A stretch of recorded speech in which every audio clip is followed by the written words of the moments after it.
One night, four young brothers were sleeping in their bedroom in their little house in Tennessee when they started to hear what sounded like a rat gnawing on one of their bedposts. So the two oldest brothers climbed out of their bed to go find this rat, but the second their feet touched the wooden floor, the gnawing sound stopped. The boys checked the room, they checked the bedposts, there was no sign of any rat, and so eventually the two oldest brothers just kind of shrugged it off and got back in bed. But when they closed their eyes again, the gnawing sound filled the room again, except this time it was louder and more frantic. Little did they know, these sounds were just the beginning of a multi-year-long nightmare that they and the rest of their family would have to endure. Their terrifying story is known as the Bell Witch haunting, and it is considered to be one of the most frightening documented hauntings of all time. And today, I'm going to share their story with you. But before we get into the Bell Witch haunting, if you're a fan of the strange, dark, and mysterious delivered in story format, then you've come to the right place because that's all we do, and we upload once a week. So, if that's of interest to you, please ungold the like button's goldfish crackers. Also, please subscribe to our channel and turn on all notifications so you don't miss any of our weekly uploads. In 1804, a man named John Bell decided his farm in North Carolina was just too small for his growing family. So he, along with his wife Lucy and their 6 kids, packed all their belongings onto wagons and then traveled more than 600 miles west to this 1,000-acre patch along the Red River in northern Tennessee. The area they settled was known as Robertson County, and at the time, it was very rural and basically nobody lived there. And so the Bell family, when they arrived in Robertson County, fully expected to have to work with the few families that were there to build up the settlement. Basically, they wanted to build a town from scratch. But this was the kind of work that John Bell was born for. He was raised on a farm where he had a reputation for working extremely hard and never giving up. John was very generous and excellent at working with other people. In fact, when his family was still in North Carolina, John and his very gentle and sweet wife Lucy would open their door to anybody who needed a place to stay or a hot meal, and sometimes John would just give money to his neighbors when he felt like they were down on hard times. So, after arriving in Robertson County and after the Bell family had met their few neighbors, John Bell got right to work. First, he began clearing trees off of his land, and then with that lumber, he built a 1.5-story log house up on this hill not far from the Red River. And in fact, the Red River was a very popular picnic spot and fishing spot for the few people that lived in Robertson County, and so in virtue of the Bell's house being so near the river, the Bell family was always running into their neighbors and saying hi and making friends. And so it wasn't long after John and his family had arrived and built this house that the Bell family became one of the most popular families in the area. And for many years, the Bell family lived a very happy and prosperous life in Robertson County. Most mornings, John would wake up first, and then he would rouse the children, who would then leave the house and walk through the nearby woods to go to their school, and then they'd come back before sunset, and then while the kids were at school during the day, John and his older sons would go out and work the land or help build structures around town to build the settlement up, or they would build the boats that they would use to transport the tobacco and meats they produced on their farm down south for trade. John and Lucy would have 3 more kids while in Robertson County, and before long, their oldest children began getting married and starting families of their own and building their own houses nearby. But one summer day in 1817, so 13 years after the Bell family first arrived in Robertson County, John would have a very strange experience that at the time he would completely write off. But years later, they would look back and say, that's when it started. On that summer day in 1817, John was by himself. He was out walking through his cornfield near his house when he looked out and he saw this big dog just sitting in the middle of the cornfield. Now, there were lots of dogs around Robertson County, so it wasn't unusual to run into a dog while you were out and about. But there was something off about this dog.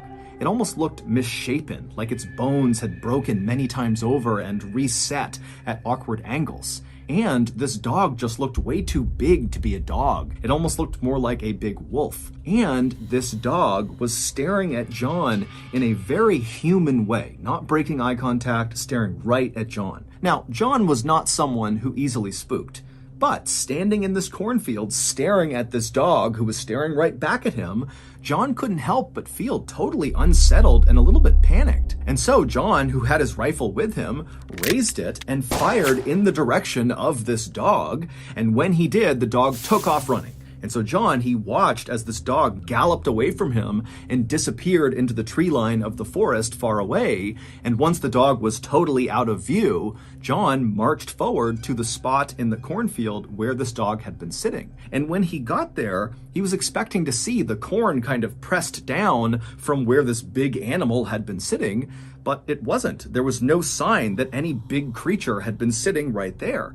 And as he looked around him, he saw there were no paw prints, no tracks on the ground, either coming to this spot or going in the direction that he watched this big dog run off. John was totally confused by this, but after sitting there kind of wondering how this could be, he just told himself, you know what, I'm overthinking this. It was just some big ugly dog and a missed shot. This is no big deal. And so John promptly turned around and walked back to his house, forgetting all about the dog. But not long after John saw this dog in the cornfield, his family began experiencing other strange things back at their house. At night, after the Bell family had climbed into bed, they would start hearing a knocking sound on the side of their house. And as soon as they got up to go inspect it, the knocking would stop. And then they'd lay back down again and they would hear it again, except it was coming from another side of the house. It was like there was someone or something outside of their house just kind of circling around them, periodically knocking on their walls. Now, John was convinced this was not the work of some animal. This was a person, a prankster, and they were hiding out in the woods somewhere. And so he instructed his family not to mention the tapping sounds to anybody in town because he thought somebody in town was doing this to them and he didn't want them to know that they were on to them. He wanted these pranksters to come back and do it again so he could catch them in the act. But over the course of several weeks, the tapping continued, and every time John would lay in wait and try to run out and see who was there, there'd be no one. And there'd be no tracks anywhere around the house indicating that anyone had ever been there. And as unsettling as these knocking sounds were for the family, they were nothing compared to the things that happened next.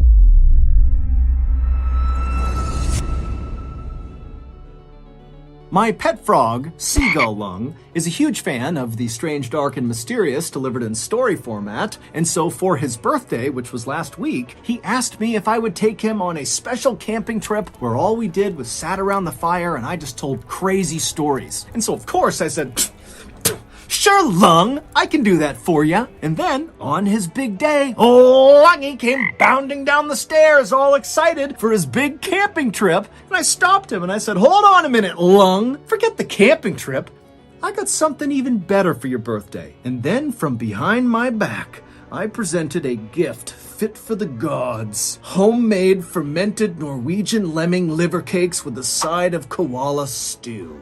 Now, I know what you're thinking. Wow. Lungy must have been so happy. But no, he wasn't. Turns out my gift was gross and way worse than a strange, dark, and mysterious themed camping trip. But there was a silver lining to this minor birthday snafu. After Lungy refused to eat my beautiful gift, I went online to try to figure out what Lungy would eat. And so I typed into Google, "Who has the best food in the world?"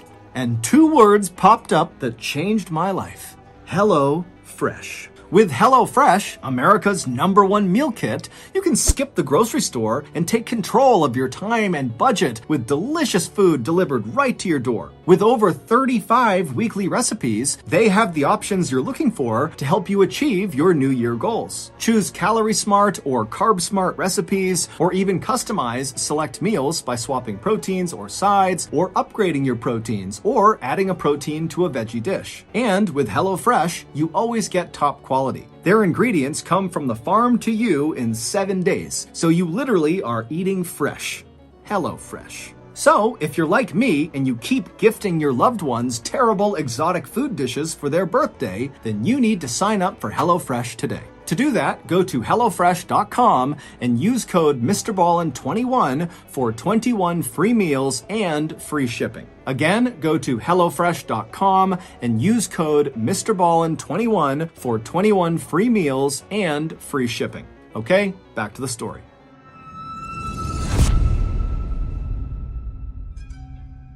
One Sunday night in May of 1818, so roughly 1 year after John had seen that big dog in the cornfield, and a couple of months after the knocking on the walls had begun in the Bell's household, 4 of John's sons were asleep in their bedroom inside of their home when they woke up to the sound of what sounded like a rat gnawing on one of their bedposts. Now, these boys were sleeping in 2 bunk beds, and the 2 oldest brothers were sleeping on the lower bunk. And so they instinctively got up, stepped onto the floor to go find this rat. But the second they stepped onto the floor, the gnawing sound completely disappeared. The 2 boys searched the room for this rat. They couldn't find it. And when they checked all of the bedposts, there was no sign that any of them had been gnawed on. So the 2 older brothers finally just kind of shrugged it off and climbed back in bed. The moment they closed their eyes, the gnawing sound began again. Except now it was louder and more frantic, like whatever was under there was desperately trying to chew through the wood of their beds. But again, when the 2 older brothers leapt out of their bed to go find whatever animal was doing this, the sound would completely stop and the room would go still. The boys searched the room again. There was no sign of any rat or any animal. There were no marks on the underside of their beds. And so they had no idea what to make of this. The gnawing sounds would continue all that night, making it nearly impossible for these boys to sleep, and it would happen again the next night the same way. But on the night after that, so the 3rd night, the boys heard a new sound in their room.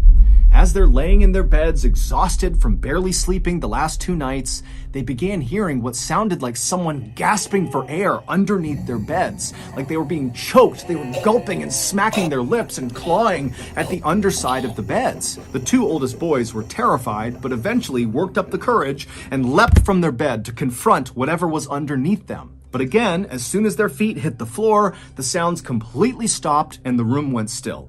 But this time, the boys were so frightened, they decided not to try to just go back to sleep.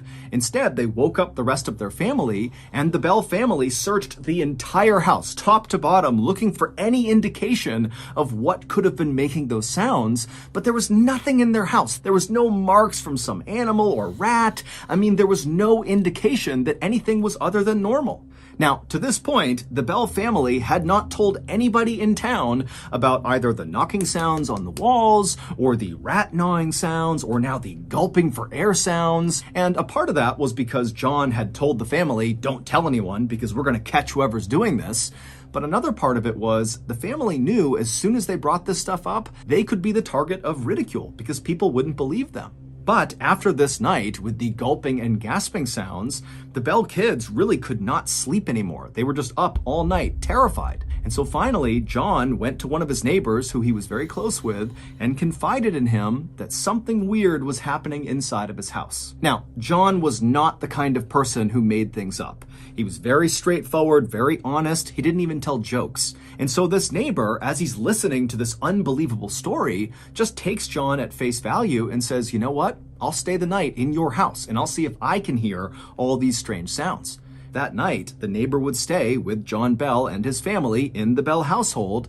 And sure enough, the neighbor would hear the tapping on the walls, he would hear the rat gnawing on the wood post in the boys' room, as well as that gasping and gulping sound coming from the boys' room.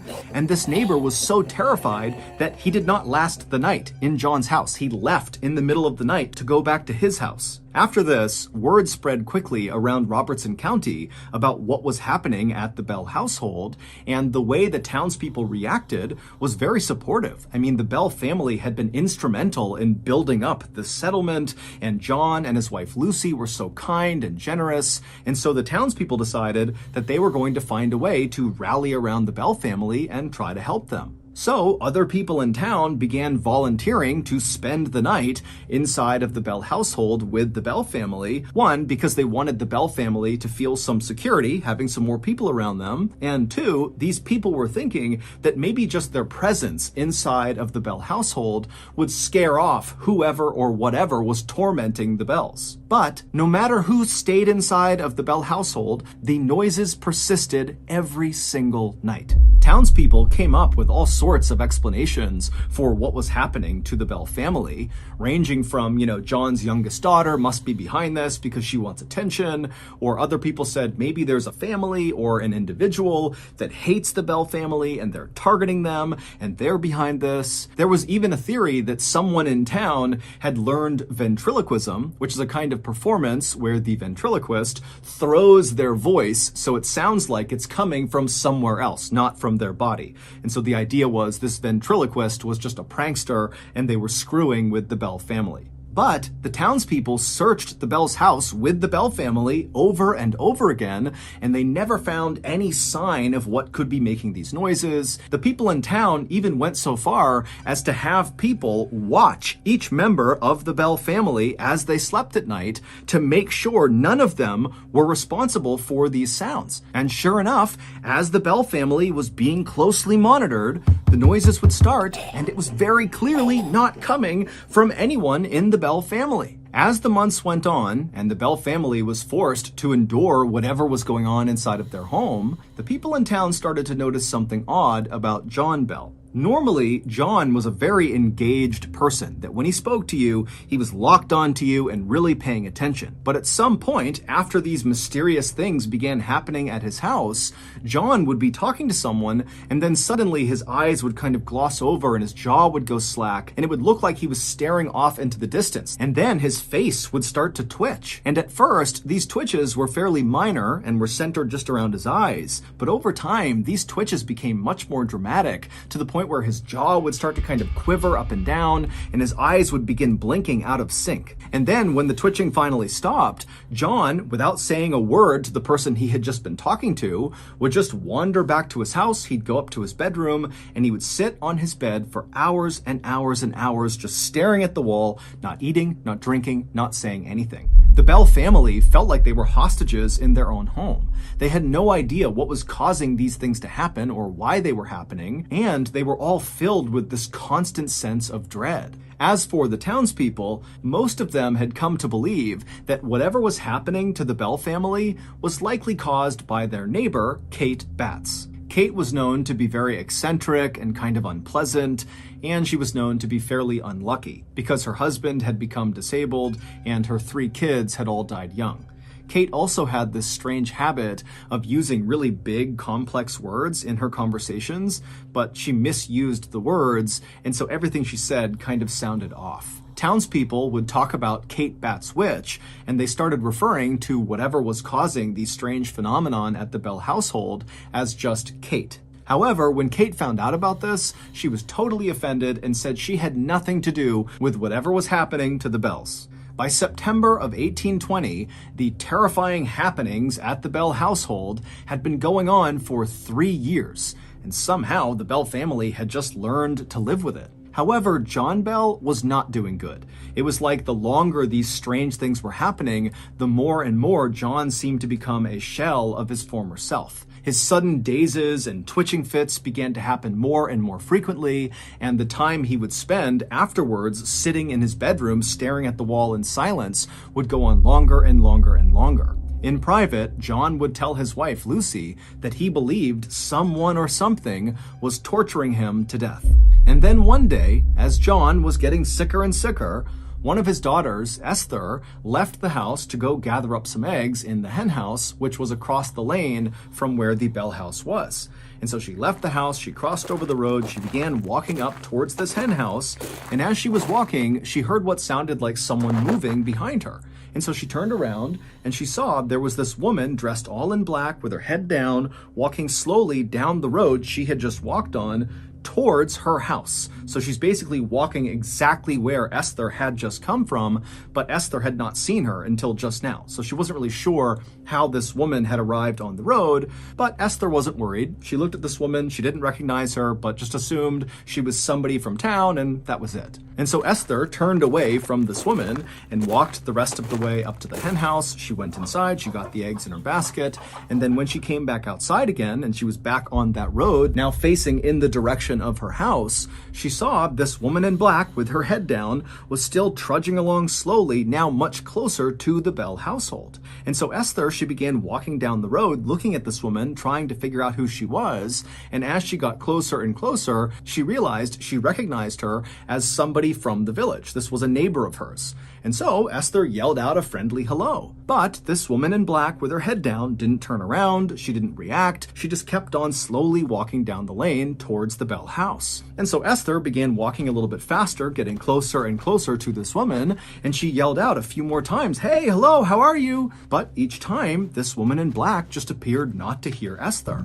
And Esther, she's looking around and there's nobody else out. It's just her and this woman who's now about 15 feet away from her. And so Esther starts to feel really uncomfortable about this woman. And so Esther just stops on the road and stares at the back of this woman. And the second Esther stopped, this woman who was trudging along also suddenly stopped.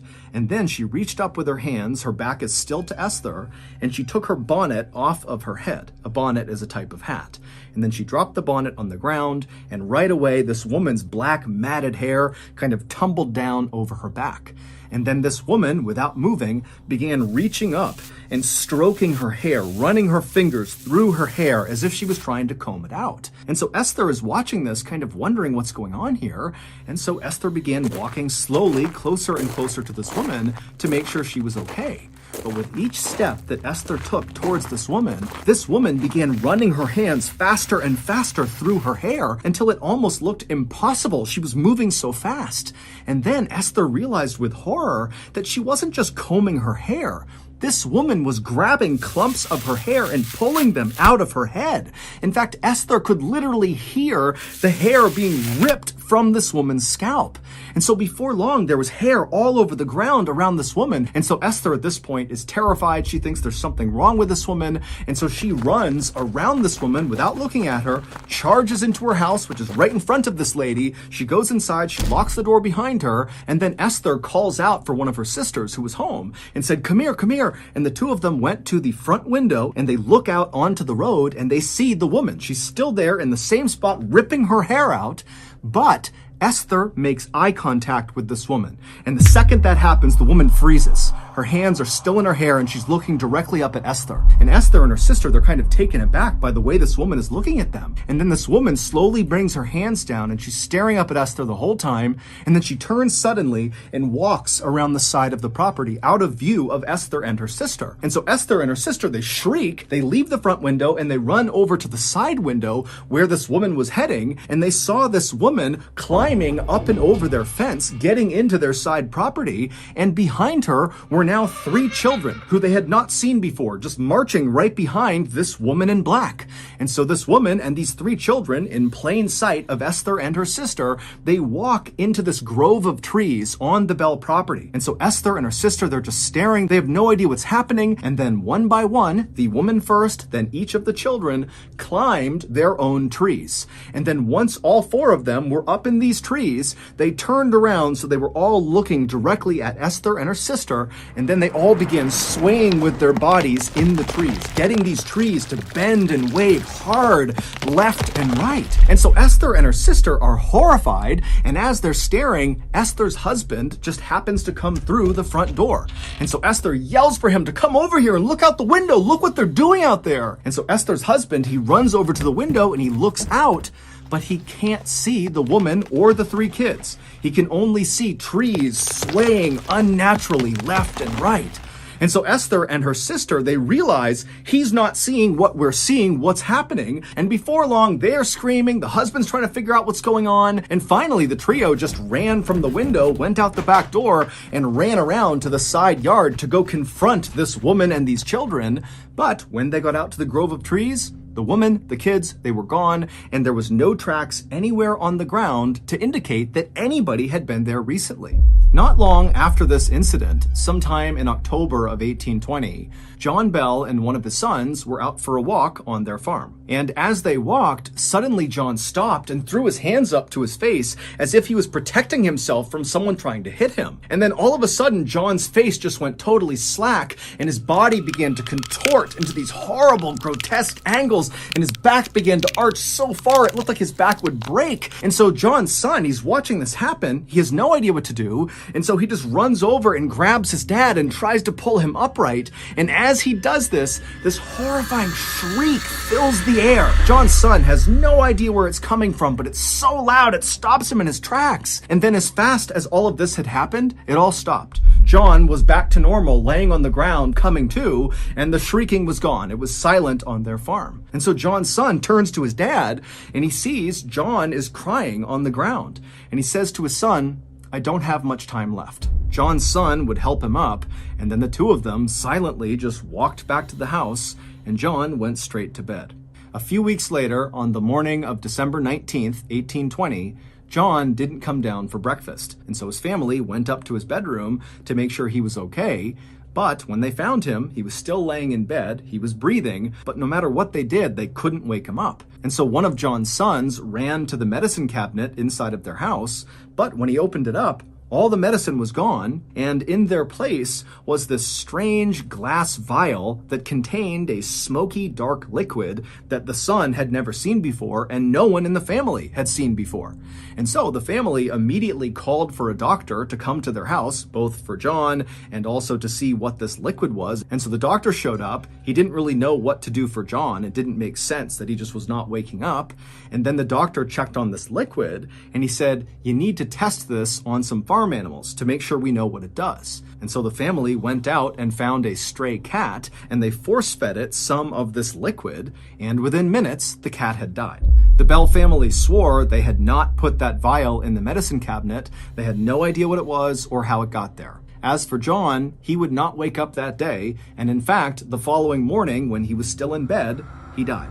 After John's death, the strange occurrences at the Bell household basically all came to a stop, for the most part. Some people in town reported, after John's death, seeing strange lights floating around the Bell property, and also sometimes they reported hearing a strange sing-song voice kind of coming from somewhere out around their property. John's wife, Lucy, would remain inside of that house until 1838, when she passed away. Today, there's nothing left of the Bell household. However, there is a cave on their property, an underground cave, and people swear that's where whatever tormented the Bells came from.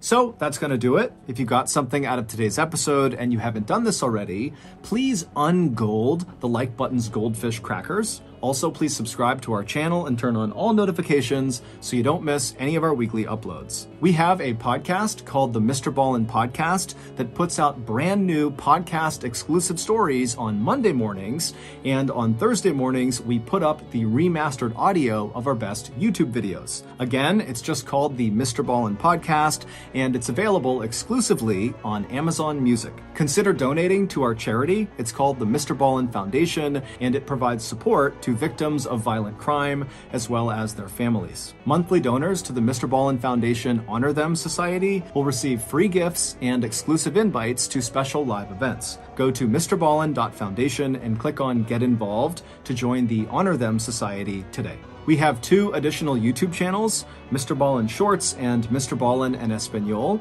We post near daily content on TikTok, Facebook, and Snapchat. All of those pages are just called Mr. Ballen. If you want to get in touch with me, please follow me on any major social media platform and then send me a direct message. My username is just @Mr.Ballen, and I really do read the majority of my DMs. Check out our merch at shopmrballen.com, and if you have a story suggestion, please submit it to our subreddit, just called Mr. Ballen. It's linked in the description below. So, whether I see you on Twitter, Instagram, TikTok, Reddit, YouTube, Facebook, other YouTube channels, the podcast, wherever, just know that I really appreciate your support, and until next time, that's going to do it. See ya.